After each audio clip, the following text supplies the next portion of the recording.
So for our first Digital Marketing Summit 4 years ago, our first keynote speaker after our State of Digital Marketing was Kevin Ackroyd, who was the original GM of the Oracle Marketing Cloud.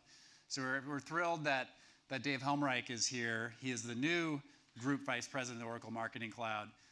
Dave has had a long history in marketing, came from Targus Info to Newstar, was CEO of Audience Partners, most recently at Live Intent. So love to welcome Dave on stage to chat about Oracle and the market. Thanks, Brian. Appreciate it. Of course.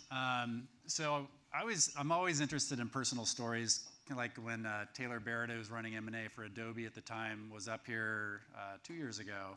He was a professional soccer player and became the head of M&A. So you were a naval aviator. So how do you get from a naval aviator to where you are now? It wasn't linear, I can tell you that. I think where's Chris Victory? Where are you sitting? I think Chris said it best last night. I was given sort of a blank sheet of metal and no path, so I had to make the machete and carve the path. But to be honest, I left the Navy in 2001, finished business school, and who remembers the market in 99, 2000, and 2001? A lot of people. So when you accept an offer out of business school to a strategy consulting company that's heavily focused on digital, and then 2000 happens in the market, 2001, and then 9/11 happens, and your start date is after 9/11, you usually start over and figure something else out. So that's exactly what happened. So Diamond Technology Partners, who was, I think, recently acquired, well, not too long ago, acquired by PwC, was going to go work there in October after 9/11. So I did what any good sort of unemployed person would do, and I started a company. So two good friends of mine, I started a company in Southern California doing airport security consulting for 3 years. Sold that in 2004. I moved to the East Coast. My then girlfriend, now wife and mother of my 2 kids, and I moved to Alexandria in the East Coast. And I basically went to run product for a healthcare consultancy. So focusing on analytics, patient journey, hospital care, capacity, throughput. So spent about 3 years in healthcare, realized that I realized that I hated healthcare, and was hired by a local data company, Targus Info at the time. So in 2006, brought in to run their lead verification, scoring, predictive analytics group. And we sat at the bottom of this, bottom of the funnel, and sitting there in the business, kind of staring at what was happening in 2006 and 7 and then 8, what was happening in digital and display. And we were a transaction business, so we got paid every time someone hit our API. And we were staring at all of this money at the bottom of the funnel and sort of looking up to the top of the funnel and wondering, hey, could I do this tens of billions of times and get paid fractions of fractions? So Paul McClanahan and I at the time basically sort of fired ourselves from our current jobs, asked the CEO for permission to start something new, and we built a data business, and we built an onboarding business, then we built a measurement business. And then we tried to hire you guys to help us at that period of time, but we already had bankers. But we got acquired by Newstar in 2011, and then I stayed there through 2014 for my earnout. And then left to go to Audience Partners, and then Live Intent. And then when Oracle called in December, and frankly it was someone you guys all know well, someone called me in December and said, you need to take this job. And there's a whole bunch of reasons why, but sort of an opportunity for me to get out of the partner ecosystem and spend more time with brands. So that's why I took it. Great. And in that, so outside looking in, it's always confusing. These big, large companies, you have the marketing cloud, you have the data cloud, you have the CX group, et cetera. You have go-to-market, you have product. Can you just talk about your role specifically? Like, what do you own now, and what is your role currently? So I own go-to-market for Marketing Cloud in North America. So largest footprint for Marketing Cloud. Go-to-market for Oracle is basically everything revenue, sales, strategy, marketing, events, everything around sort of the go-to-market strategy, partnerships, business development, everything to do with basically generating revenue. So Oracle has this distinction between, in North America, revenue and then product. So the product organization for Marketing Cloud is globally hundreds of people.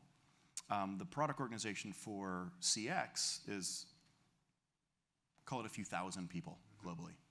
And I wake up every morning sort of thinking about how to, inside of Oracle, so I realized when I look to the side, my mic doesn't pick everything up.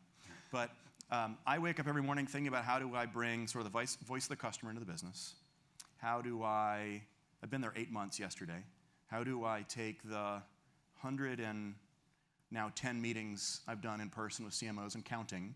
How do I understand their problems and bring that into an organization that's historically been very product first? So I think that intersection of what's happening in the market, the challenges that marketers face on a daily basis, and there's a whole bunch of them, and then how do I actually help align internally both resources from Data Cloud and Marketing Cloud and product, and influence the product roadmap and timeline to make sure that we're actually doing a better job of solving the problems in the market than we were historically. So that's there's sort of a, what do I have responsibility for and what do I have authority for, sort of two different things. Right. But you can't do this job without requiring every resource around you, which in my case are hundreds, making sure everyone's on the same page, regardless of whether I own them or not. So out of those 110 meetings, what were the consistent themes? Like, what was it, say, top 3 or 5 or whatever you think about, where you came back, you're like, aha, these are things I need to focus on? So first one is the historical role of the CMO is dead.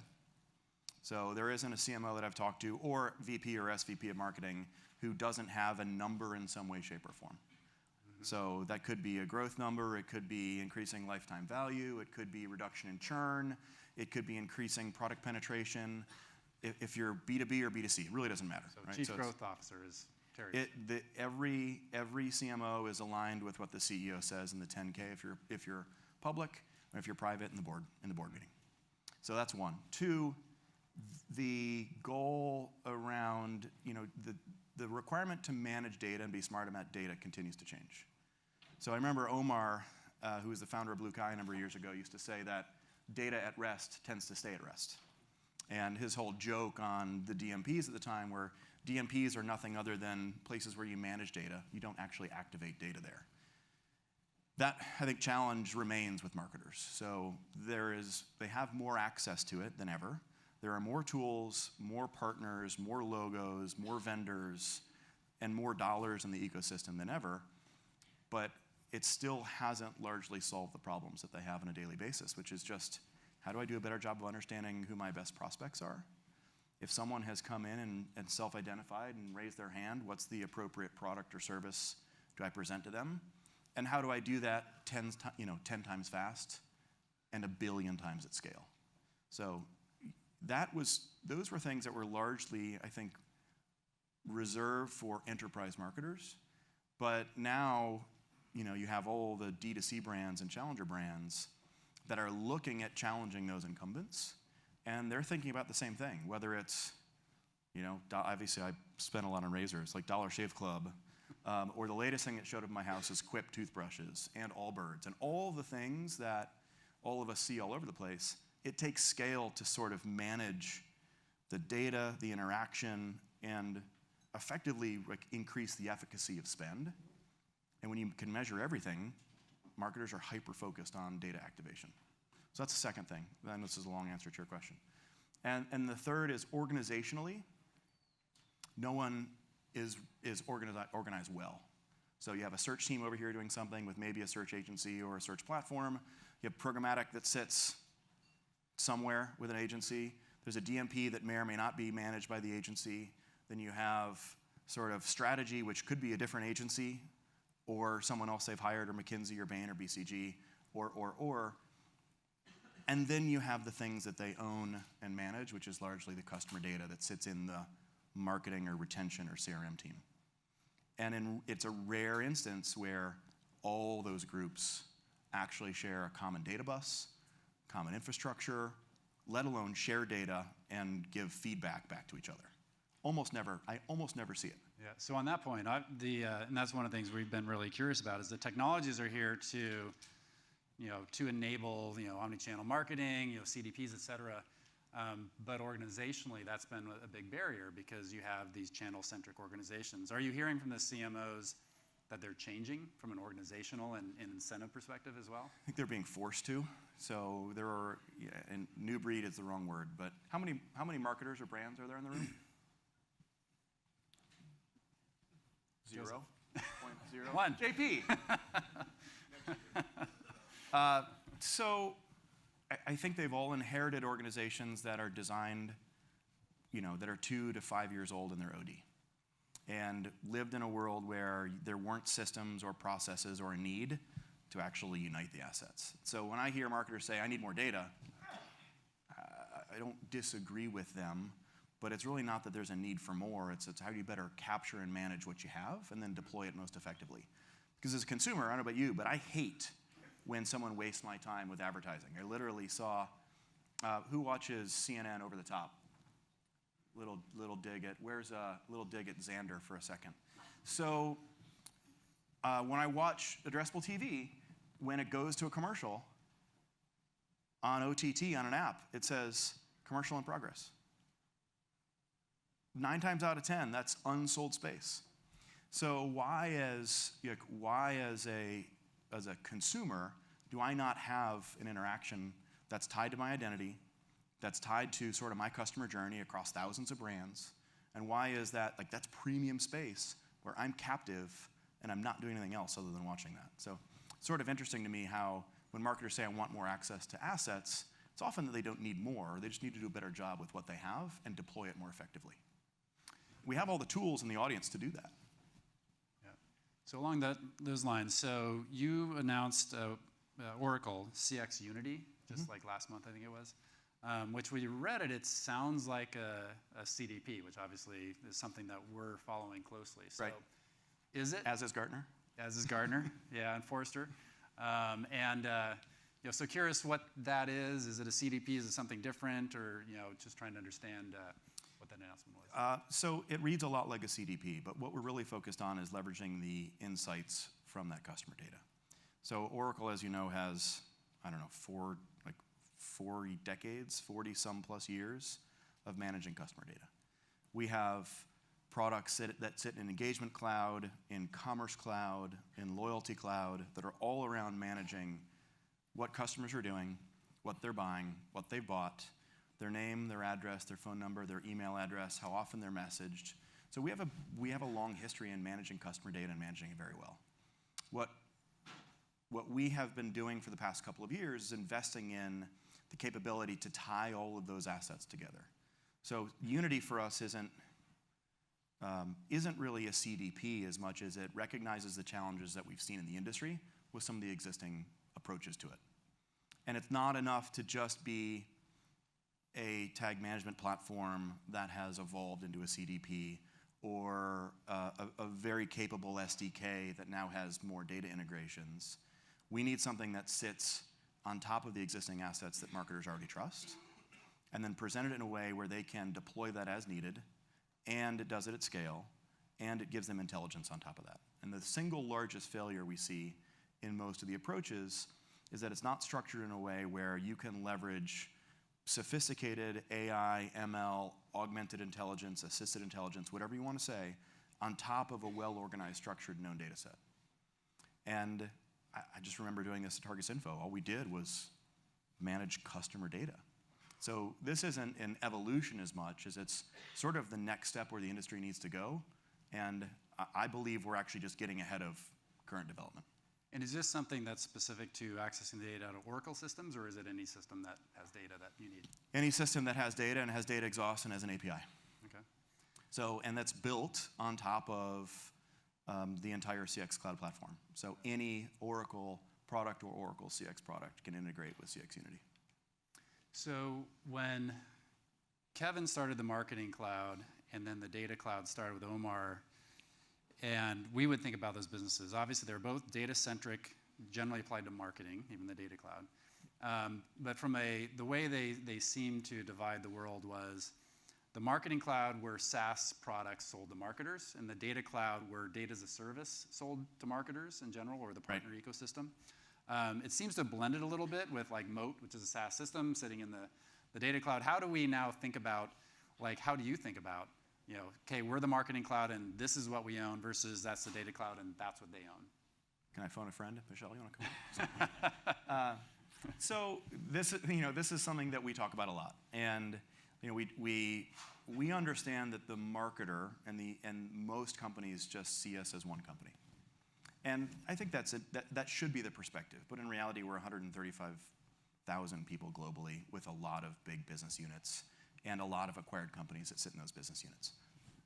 I would think about it a little differently. I think historically, Data Cloud was built around assets that power customer acquisition, advertising, largely in an unknown world that deal with partners and agencies and platforms. Marketing Cloud, historically, was in a known world across messaging and orchestration to marketers directly and 100% SaaS. So those were the original circles in the Venn diagram. As years, months really go by, those circles overlap. Yep. And I think long gone are the days where a marketer just says, oh, that's a Data Cloud thing, and this is a Marketing Cloud thing. They don't care, and frankly, nor should we approach it that way. So Michelle, Jonah, who's not here, Eric Rosa, and a bunch of us are trying to figure out what's the best way to approach that in a united fashion and do it in a way that's sort of seamless to provide value for the customer. Is it perfect? No. Will it get a lot better? Yes. What about Oracle has, massive capabilities. So another example would be ATG. So obviously we had Mark Laval from Adobe, who sits, under the same GM that runs the Marketing Cloud and Experience Cloud, tying together commerce and marketing. Yep. So you also have one of the leading commerce platforms with ATG. So how do you interface? How does Oracle go to market, like with marketing and commerce together? Well, we now have a CX group. So CX is basically the marketing, sales, service, field service, engagement cloud, and field service in one go-to-market structure. Basically anything that touches the consumer? Basically anything that touches the consumer.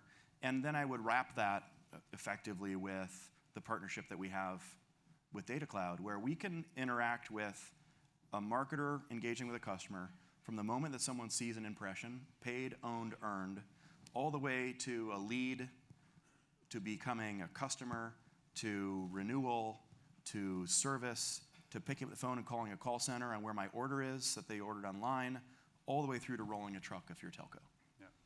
And I can't say that about the other companies. I know that they're making investments in these areas, but we want to have in one group the ability to manage the entire customer interaction, engagement, and data exhaust, and make sure that we have the analytics on top of that to just make it seamless for the marketer and have a great experience for the customer. Yep. So talking about Adobe, and let's throw Salesforce in there. So obviously, the three of you are the leading marketing clouds. So when you go in and there's a CMO, if you were doing a lightning round where they were following you, what's the pitch where it's like, why Oracle Marketing Cloud versus the other marketing clouds? I mean, it's the data. I mean, data is at the core of what we do on a daily basis. And in contrast to the others, we're a data-first business. We have decades worth of experience in managing and protecting and understanding data. We have tools that help the marketer orchestrate that data across every interaction point. And we do it in a way that sort of surprises and delights our customers. And we can do that because we not only own the largest data asset in the world, we own the services that help the marketer understand, are they getting value? Are they getting the right engagement? Are they getting the right attention? Are they getting the return on investment from their spend? And then we help them do that across all of the devices and the messages and the modalities that the consumers engage. In contrast, Adobe is an amazing company with their roots in creative. They are not strong in marketing orchestration. It's just not in their DNA. And I would say the same thing about Salesforce in both B2C and B2B. Like, they're an amazing CRM business. And we have great partners who use both of us. But they didn't grow up as a data business, and they didn't grow up with the marketing DNA that we have. So they will continue to acquire, but our core is what continues to fuel us today, and is frankly where marketers are investing and where the people in the room are investing. Yep. So I have to ask, since we are an M&A shop, so Adobe, obviously, it's been their biggest year for M&A by far. Yep. Marketo recently and Magento earlier this year. Salesforce has continued earlier this year, Datorama. Obviously, Oracle has been acquiring businesses, the Moat transaction, but that was the Data Cloud. Sure. How about the Marketing Cloud? Everybody in the room is, wondering. So, are you going to be active again? Is there any easy way to not answer that? I think the glib answer is we don't publicly comment on that, but we're watching. Yeah. And there are a lot of interesting things in the market, and there's a lot of value that can be created. Great. So what can we expect in the last just 30 seconds, from the Marketing Cloud, say the next 12 months? So continued investment on solving for the increasingly fractured customer journey. I think being more coach and counsel and sort of guidance for marketers and helping them have the right organization that they can take advantage of their assets and investments. And we're going to double down on making sure that we can sort of touch and add value and sort of increase the personalization and the profitability of every customer interaction. Great. That's all we have. Thanks so much. All right. Thank you.